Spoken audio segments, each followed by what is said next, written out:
bunch of hair. Hello, party people. I have a little sofa now. Oh my goodness. Look, I can like bundle up on my sofa. Okay.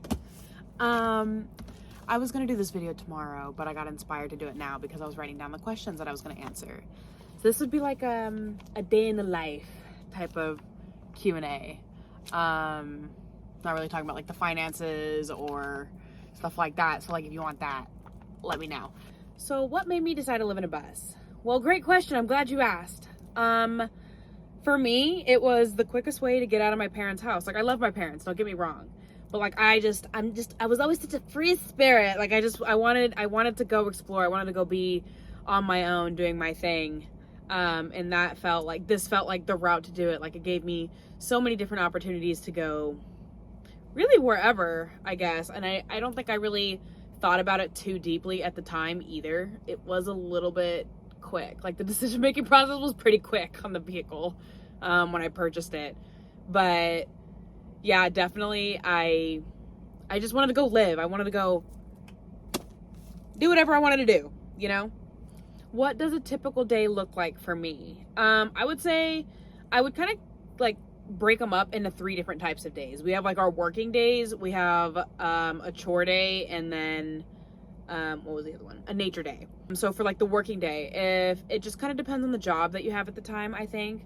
For when we were in Texas, it was go to bed early, wake up early, go to work, get off of work, tend to the dogs, go on walks, go hang out, go play, maybe do a Home Depot run with the dogs and get some stuff or whatever, and then kind of just rinse, repeat. And then we would have our chore days whenever our days off would be. So for example, like in Texas, it was the weekend. So Saturday was generally our chore day. We would get our grocery shopping done, we would do our laundry, and just kind of things that we just needed to get done. Kind of meander around, try to go to like as many like more complex type style areas, so it's kind of more just like walking distance to everything. That's at least what I prefer. And then I would say we also have nature days. So this could be whether we are working at the time or we're not working at the time. I would say, like, for example, when we were in Missouri, we spent a lot of time by the side of the lake. I would consider those more of like a nature day. So for like a nature day, kind of just hanging out in your space and with the windows down, listening to some music, working on projects or cleaning, researching, honestly, just doing anything. Just kind of in the peacefulness of like what's going on around, I guess. So yeah, those would be the 3 days for like what the day would look like on like any given day. How do I cook on the road? I use a butane camping stove. I actually have 2 of them. One of them is brand new. I haven't even opened it. It's somewhere in here. I don't know where it's at. But I only really use the one. But I just use butane camping stoves and just cook. And then for the dishes, I have a sink. It's like in there, but like it's not really like a true septic system or anything like that. It's a 5-gallon bucket with a tube, and I just have like a container that I just set up on top, and I can control the water flow, and I just do my dishes or anything like that. So that's how I cook and do my dishes in my home. For the showers and the bathroom situation, showers, gym, friends, like anywhere you can get a shower really. You can also do it at truck stops if it's like you're really needing to take a shower, and again, you can go to the gym. Generally the gyms are where we take majority of our showers. And for the toilet situation, both Greg and we both run the same system. It's kind of like a 5-gallon bucket, except it kind of like collapses and it has like a little toilet seat on it. It's kind of rinky dinky, but it does the job. It collapses. Neither of us really collapse, so we kind of just leave it up. And then inside of it, we just do trash bags. I generally do like 2 or 3 because I'm not taking chances. It's happened before where the bags have leaked. We don't play those games. We do not play those games, okay? So sometimes we quadruple bag. It's just depending on how we're feeling. I'm like, oh, I kind of pulled on this bag a little bit too much. I think I just put an extra bag. Because, I mean, what's the worst that's going to happen? I generally do 2 bags. Lift the bag, If I see it's wet, put it in that other bag. Oh no, it's still wet. Okay, just tie that bag and throw it out. And then we just throw it away in the regular trash cans. How do I stay connected to the internet? I use Hotspot.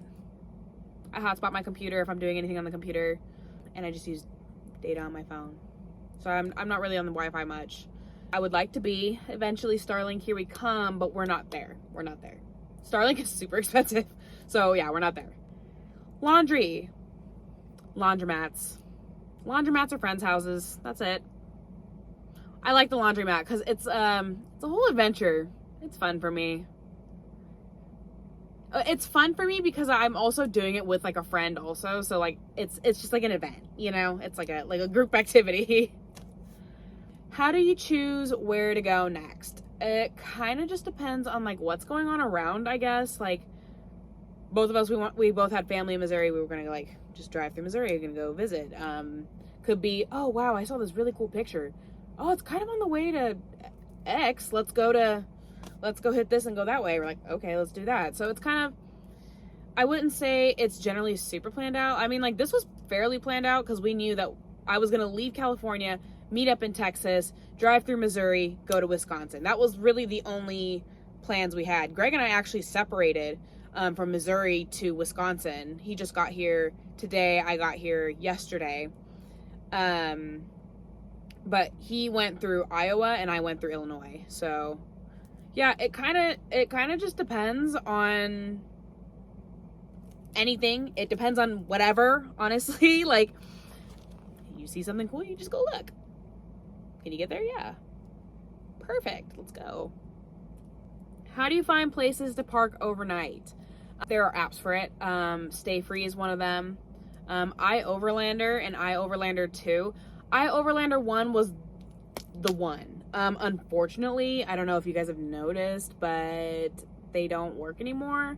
It's now moved on to iOverlander 2, which it's kind of weird. You gotta like download specific spots and then they want you to subscribe and like pay a bunch of stuff. So it's kind of annoying, but it does still come in clutch. But those are really the only ones I use. I do have a couple other ones too. I just can't think of them because I don't ever use them. So they're not even really worth talking about.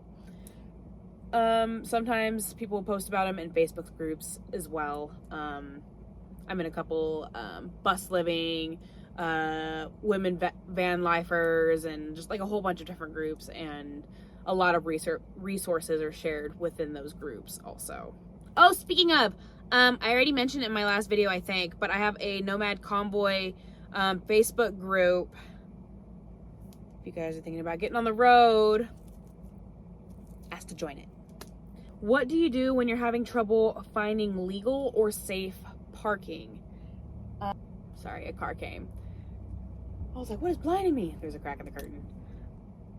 It helps if you were to have a passenger. Neither of us have a passenger, so generally we have to just like stop and figure out what the game plan is. If we're really having a hard time finding anything, always our first places to check are Cracker Barrel, Walmarts, anything of that nature. A good rule of thumb for the Walmarts, because I know a lot of them, they don't allow overnight parking anymore, is if they have trucks in the parking lot, it's a pretty safe bet to say that they still allow overnight parking. But if you don't see any like semi trucks, then it's a very 50-50, and you can just ask any employee. A lot of times they won't know. They'll go ask their supervisor and they're like, oh, yes or no. Cracker Barrels, they are bus and RV friendly, van life friendly, all that good jazz. If we can't find those, we will go to truck stops. Truck stops, you could stay overnight. Those are really the only places that I generally go to. It does make a difference, I think, traveling with somebody, like in another vehicle, versus traveling on your own, because obviously I'm a woman on the road, right? If it was just me, maybe I'd be a little bit more concerned about picking specific spots, more or less. But I travel with another school bus that has a guy in it and another dog, so like I'm really not too like worried about it either. I mean, I'm not really worried about it because of my dog, so it's, you just stop and figure out your game plan, really. That's how you go around when you're having a hard time. How do you stay safe alone or with people? I guess I kind of did just cover that with what I just said. But one thing is obviously keeping your doors locked, staying safe. I think I'm very lucky.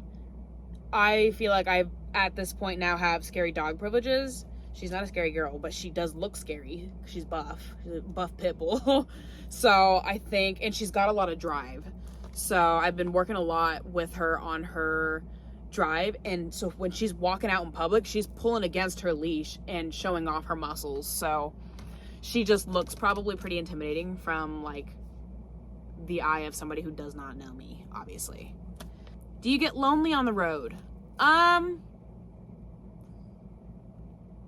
No. I mean, you get the small waves of being lonely, but not really. One, I'm traveling with a friend. Two, I've got my best friend, my little puppy, living with me. It's me and her against the world. I think the longer I'm single, the more I enjoy being single, so I guess no, not really. I don't get that lonely. And then, you can just go to a bar, chit chat. And plus I'm meeting people all the time, especially living in a bus. Like, people will come up to you, or not like people, like a ton of people will come up to you, but like some people will come up to you, or you mention it in a conversation and now everyone wants to like talk and like, do they want to know more about it? So I wouldn't say I get too lonely on the road, because you know what? Guys are not competing with other guys with me. Guys are competing with the fact that I've created this life for myself that is so peaceful for me. You're competing with me. Good luck. Good luck. How do you maintain relationships with friends and family? You can go visit, call and text. It's not, I think it's kind of part of the territory that, like, with you living on the road, the people in your life will generally understand, like, you're like doing stuff, you're preoccupied with this X, Y, and Z, and it's different. And then, like, on top of that, with my family, we're not super, like, I do talk to my parents pretty close to every day, if not every other day, maybe sometimes a couple days. Like, they understand, like, we all have lives, and especially like getting older, we just kind of start respecting everybody's space, whether it's with like your parents or like your friends. But like, the older you get, the more you respect that other people have other things going on in their lives, and you have your work life at home, and you're taking care of home renovations or this and that, and I'm over here and I'm worried because my toilet just overflowed, like, you know what I mean? Like, it's kind of something as dumb as that, but like in concept, it's the same thing. It's you're respecting each other's like spaces and times, and realizing other people have stuff going on. And I guess the last and final question would be, how has bus life changed my perspective on life? Look at, I got like a nice little sofa. Sometimes it's not that serious. I think that's the biggest thing for me. It's just not that serious. Your plants will grow where you water them. I think it's really just as simple as that. It's just about living mindfully, putting good karma out, always improving upon yourself, always thinking about the harder questions, always trying to be a better friend, trying to be a better person, trying to be just the best that you can be, honestly. Like, I know that it's possible, depending on who the person or how they grew up. Bus life seems so lazy, so bum-like, but I think it's really just how you choose to spend your time. Like, sure, yeah, on one end you could totally bum around or whatever, but like, I think it's really about just making the most of developing your own personal character in order to be just a better person in the world. I hope that came out concise. But yeah, me from editing, I just wanted to add on, if you're unhappy, just move on. You can just move your whole location. Like, you could just leave. Like, I'm not saying run from your problems, but wow, you're feeling really under the weather. Maybe it's because you've been sitting in the gloominess for 3 weeks straight. Go to the sunshine. Go to the sunshine. Follow the sun. That was my first Q&A. Thanks for listening. Yeah, so this is more of like a lifestyle Q&A. Like, how it's just been living on the road or whatever. Yeah, that's all I got for y'all. Love you guys. Thank you for watching if you watched all the way to the end. If you watched all the way to the end, can I have an alien emoji? Because we all aliens in this piece. Yeah. Toodles, guys.